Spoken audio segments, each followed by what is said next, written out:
All right, you know what time it is. Neil Ratner Rock Doc here with a story. So, the great Jimi Hendrix would have celebrated his 80th birthday today. Can you imagine that? Oh boy, I'm getting old. So I thought I would tell you a few things about Jimi Hendrix that you might not know. And as usual, a little background first. So Jimmy grew up in Seattle, and he had violent alcoholics for parents, which caused the family to move frequently between cheap motels and ratty apartments. And although Jimmy was shy and sensitive, he took an interest in music, and he'd pretend to play the guitar on an old broom. Now, his parents couldn't afford to buy him a guitar, but when his father found an old one-string ukulele in the garage of a neighbor, he gave it to Jimmy, who learned to play it by ear. Now, in time, of course, Jimmy did get a second-hand guitar, and by high school, he was playing in bands. Now, Hendrix enlisted in the Army in 1971, and while there, he formed a band with future bandmate, bass player Billy Cox. And after being discharged, Jimmy worked as a session musician and played and toured with many different artists, including the Isley Brothers, Curtis Knight and the Squires, and Little Richard. On a personal note, my friend, the Big M, Mario Medius, met Jimmy back then when he was playing, I think, with Curtis Knight, and then later with his own band, Jimmy James, because eventually Hendrix got tired of being a backup musician, and he moved to New York, where he formed his own band, Jimmy James and the Blue Flames, which included future Spirit guitarist Randy California. All right, now back to Mario.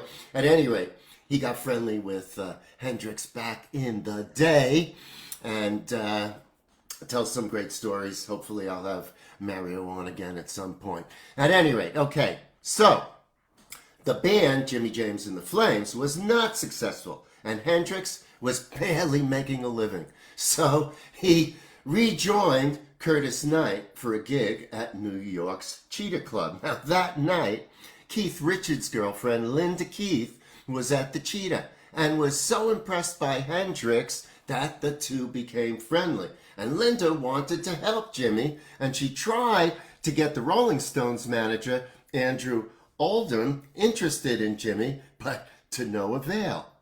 But she referred him to another friend, Animals bass player Chaz Chandler, who was also messing around with management, and he was looking for a new artist to manage, and he wanted that artist to do a cover of a song he had heard in New York, Hey Joe. Okay, now Chandler, as we all know, signed Hendrix, took him to London, and got Jimmy together with Mitch Mitchell and Noel Redding to form the Jimi Hendrix Experience.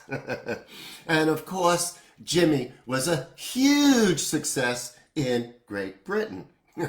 And when he returned to America to play at the Monterey International Pop Festival, which happened because Paul McCartney insisted that they had to have Jimmy in that festival in '67, and of course Jimmy totally ignited the crowd, and literally overnight the Jimi Hendrix Experience became one of the most popular and highest grossing touring acts in the world. Now, fast forward to the summer of '69.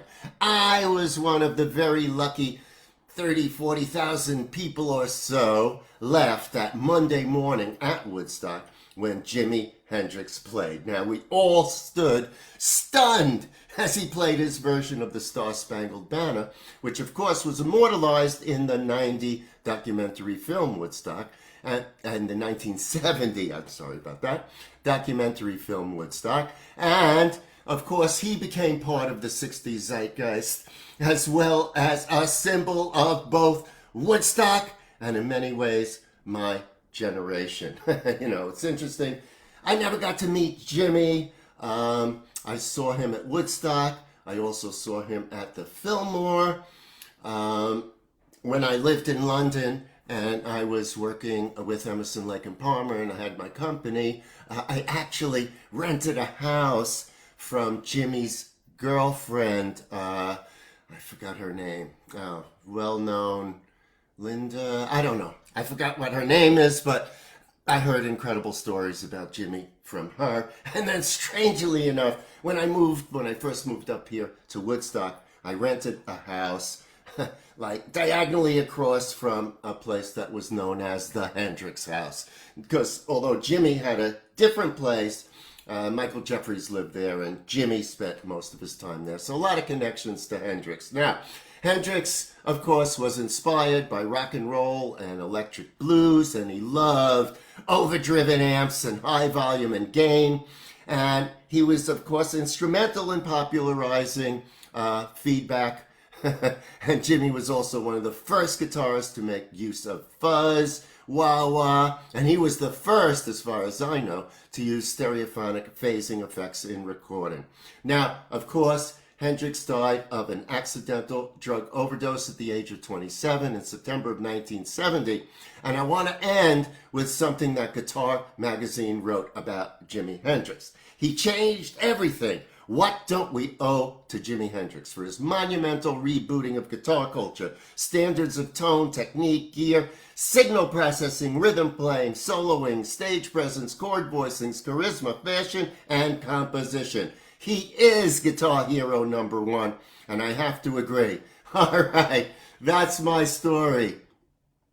There we go. The late, great Jimi Hendrix. Of course, we have plenty of Hendrix music to listen to. And yeah, nothing else to be said. All right, that's my story for today. I'll have more stories as time goes on. Have a great day. And always remember to keep on rocking. All right. Bye for now.